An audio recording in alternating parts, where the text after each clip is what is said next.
welcome you to Group 5's presentation. In this presentation, we are going to present our top 5 chosen policies for human beings in the face of new technology. We're going to present 3 for the international human rights priorities and 2 for the local laws here in the Philippines. So the first one is the encryption. Encryption provides security and privacy necessary for exercising the right of the freedom in expressing our opinions and thoughts in accessing digital devices. This talks about the everyday communication we are going to have, which is the exchanging of emails, texts, calls, the voicemails, and also the cloud storages that we store our files in, which involves the iCloud storage, the Huawei Cloud, and also the Google Drive that we are all familiar with. So this is actually very necessary for all the individuals because it holds the privacy and other communication encrypted in there. But now, local authorities and the intelligence individuals presents this idea that they can use encryption in combating crimes towards that involves in the technology, that it solves the fraud, the spams, and other blackmailings. This idea can be seen as very helpful for us into the world because it eliminates the criminals or other some activities it involves in technology. But it actually weakens and lessens the security and privacy each individuals have. That's why with the Universal Declaration of Human Rights, we have the Articles 3, 12, and 18 that gives the rights of the individuals. It holds the law that protects everyone from unnecessary things. Like in Article 3, it states there that everyone has the life, the liberty, and the security. And basing the security in Article 12, it provides or states that this law can be used in protecting our rights and personal information and other things. It means that we have the right not to be allowed to present any of our personal information or arbitrary interferences or some attacks and etc. And then in Article 18 we have the rights in Article 18 and 19 we have the rights to express our opinions, our expression in communicating or accessing the digital devices. It talks about our religion and something that talks about reading ourselves. So that is encryption with the support of Article 3, 12, 18, and 19 on the Universal Declaration of Human Rights.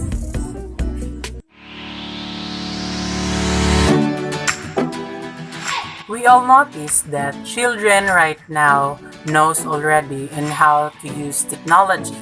Even our younger siblings knows how to use or manipulate gadgets, and they spend more time using it rather than playing outside. Under the Universal Declaration of Human Rights, Article 12, 19, and 26, it has said that it is important for companies to understand how to respect children's rights in the digital world. This extends beyond protecting children from harmful content to include how to empower children as digital right holders. It is a comprehensive approach to child's right will incorporate children's right to privacy, freedom of expression, information, education, and non-discrimination, and consider how to engage with children as right holders.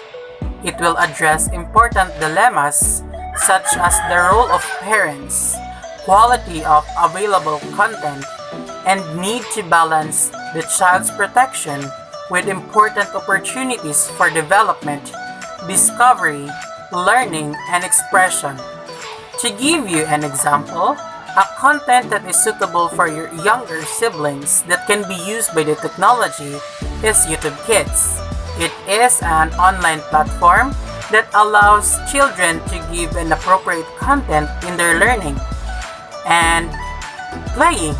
It gives them the right to have a quality content with no harmful or malicious things that can be found on that site.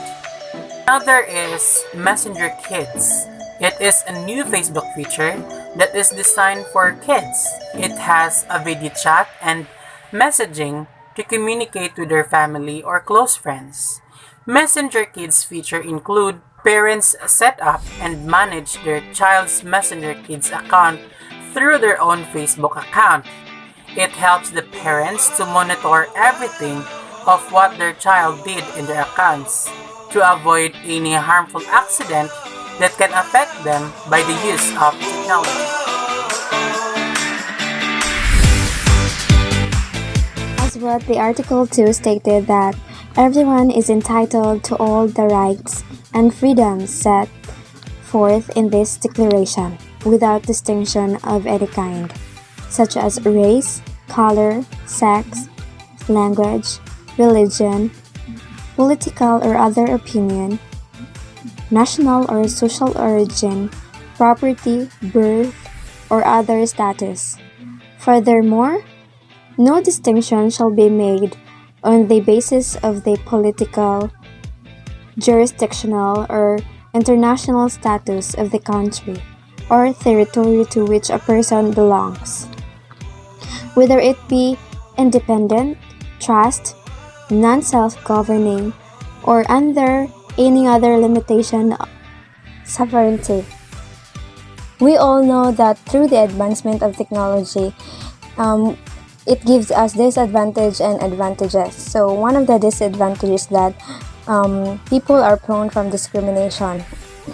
So that is why we have this Universal Declaration of Human Rights to protect individual. So in Article 2, it tells us that no one is superior or inferior. We are all equal. And it also entails us the freedom from discrimination, especially those people who have experienced discrimination. So you may ask yourself, what is freedom from discrimination? So for example, in your company, you value all your employees and job candidates as unique individuals. You welcome the variety of experience they bring at your company. As such, you have a strict non-discrimination policy, for you believe that everyone should be treated equally regarding to their race, sexual orientation, language, identification, national origin, and any other characteristic. So, it is also stated in Article 2 that everyone is entitled to all the rights. And let's ban discrimination, because we are all protected by law, and ensures that no one is denied their rights.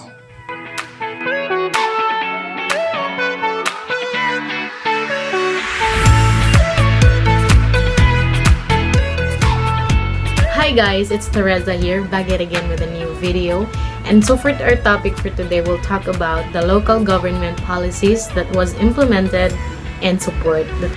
And yeah, this is the Republic Act number 1084-4 that states that an act creating of the Department of Information and Communication and Technology, defining its powers and functions, appropriating funds, therefore, and for other purposes.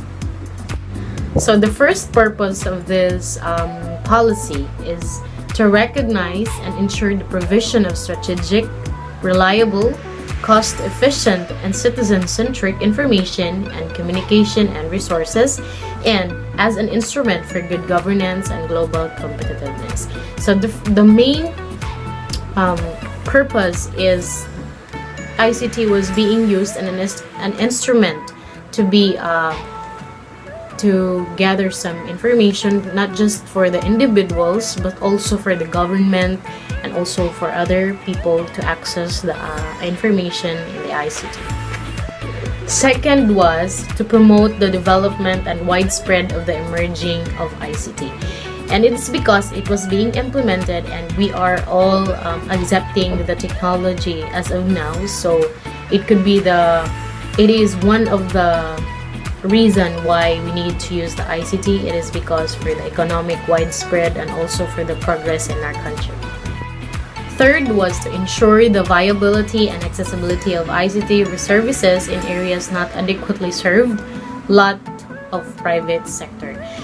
And also, here in Philippines, we all know that there are also places that haven't used and doesn't have access in the technology, but as of now, it is being already they can access already, but not the highly speed of internet. But as of now, there are some of them were being having access on the internet.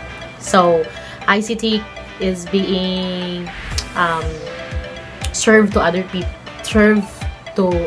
people also, so that everyone can have the access of the internet. The fourth one is to foster the ICT policy environment that broad time partnership between the foreign and the local investors and balance investments in order for the economic to grow. And also, this could be one of the purpose or one of the instrument why the business partners or the other country is connected to other countries, so that they will have a meeting about a specific business or the improvement of the two countries, not just two countries, but also for the other countries that is being interconnected with each other. So that's it. The fifth one is used to enhance the key public services such as education, public health and safety, revenue generation, and also for socio-civic purposes. And also, ICT for now in school is very important because due to some tasks for the student or also for the teachers, we're being collaborated with the technology, so that it'll make the things and the projects easier, because it's just one click away. But we need to know if it is reliable or an accurate information, because there are so many not false information like that, hoax. So we need to be very vigilant in choosing about credible information in the internet. So the sixth one is encourage promoting ICT for developing and promotion of country's arts, culture, tourism, and national identity. So by the use of technology or ICT, the other country was being adopted the other culture of the other country. Like for example, here in the Philippines, some of the youth here were being adopted by like K-dramas, the American wear, or whatever the youth will being saw in the internet or being saw on the TV. They are adopting it because of the use of ICT. They are being collaborated with another country by the use of the ICT. So everyone can join and everyone can relate because of the use of ICT. And the seventh one, it is to empower the disadvantaged segments of population like elderly, person with disability, and indigenous and minority groups. So ICT could be one of the reasons why these people can handle and can help themselves through internet or technology, because it's not about that. Even if that person is disabled, he cannot do the things, which means it could be there will be a possibility that he can work from home through technology, like in a call center. Maybe he can't walk, but he can type. He can type on a keyboard, so he can talk and he can communicate to other people. So it could be one of the instrument why these people can work and can help themselves through the use of technology. And the eighth one was to ensure security in the government, individuals, and businesses. So that means, like in our social media, for an individual, we're going to put passwords, and it is for security and safety so that no one can access our own account.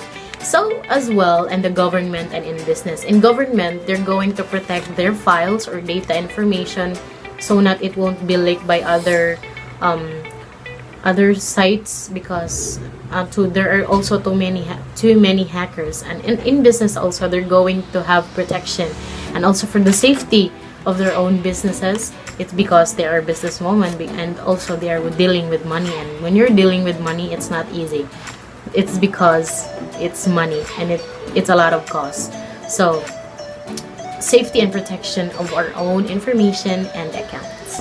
So the last one, it is to provide oversight over agencies governing and regulating the ICT sector and ensure consumer protection and welfare, data privacy and security, foster competition and growth of ICT sector. So we're going to use the ICT and technology. That means we need to foster it and grow it, and as much as possible we need to use it in a good way, in a proper way, so that there will be an harmonious and peace relationship with each other.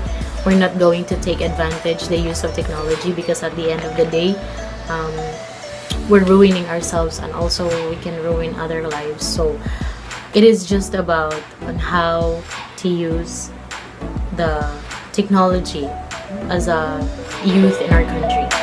Thank you. The Republic Act number 10055 aims to promote and facilitate the transfer, dissemination, and effective use, management, and commercialization of intellectual property, technology, and knowledge resulting from research and development, or R&D, funded by the government for the benefit of national economy and taxpayers. It is a task that recognizes that science, technology, and innovations are essential for national development and progression.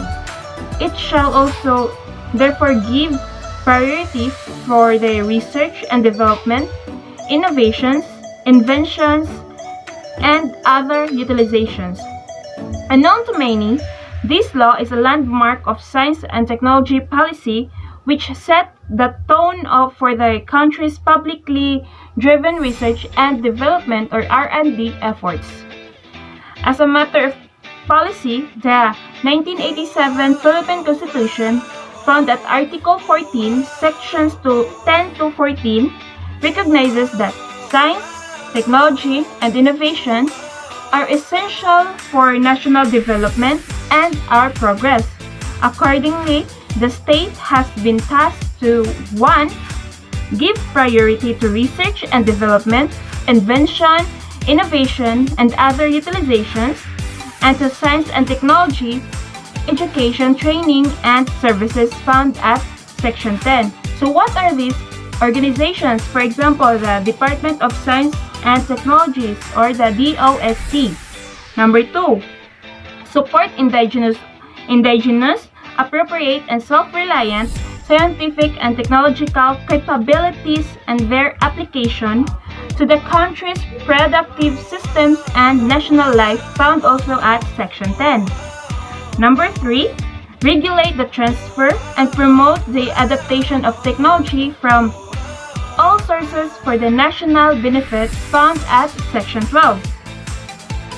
For number 4, encourage the widest participation of private groups, local governments, and community-based organizations in the generation and utilization of science and technology, also found at Section 12, or stated at Section 12.